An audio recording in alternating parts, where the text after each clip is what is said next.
Friends எல்லாருக்கும் வணக்கம். இன்னைக்கான ரெசிபி உருளைக்கிழங்கு கட்லட். 4 மீடியம் சைஸ் உருளைக்கிழங்கு எடுத்து உப்பு போட்டு வேக வச்சு எடுத்துக்கோங்க. 2 விசில் வர வச்சா போதும். துருவி வச்ச 4 உருளைக்கிழங்கோட 1 ஸ்பூன் மிளகாய்த்தூள், 1 ஸ்பூன் இஞ்சி பூண்டு பேஸ்ட், 1 ஸ்பூன் மஞ்சள் பொடி,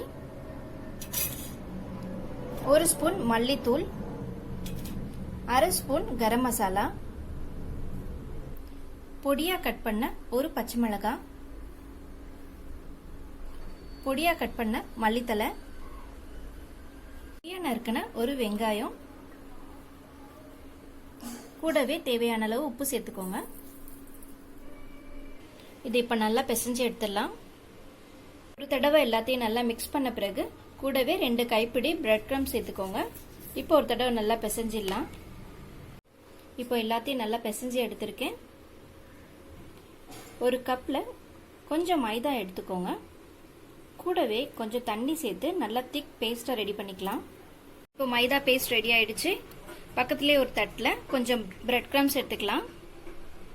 பிசைஞ்சு வச்ச கட்லட் கலவையை உருட்டி தட்டி இந்த மாதிரி ஷேப் பண்ணி வச்சுக்கோங்க. இப்போ ஷேப் பண்ணதை எடுத்து மைதா கலவையில நல்லா டிப் பண்ணிக்கோங்க.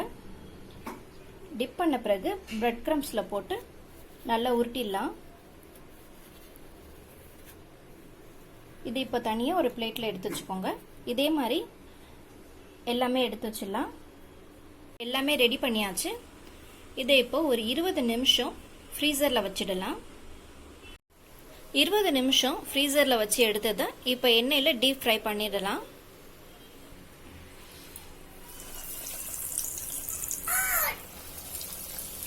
நல்லா கோல்டன் பிரவுன் ஆன பிறகு எடுத்துடலாம்.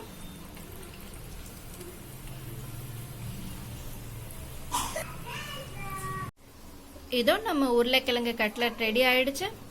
செஞ்சு சாப்பிட்டு பார்த்து எப்படி இருக்குன்னு சொல்லுங்க. என்னோட வீடியோ பிடிச்சிருந்தா லைக் பண்ணுங்க, ஷேர் பண்ணுங்க, மறக்காம சப்ஸ்கிரைப் பண்ணுங்க. Thank you for watching.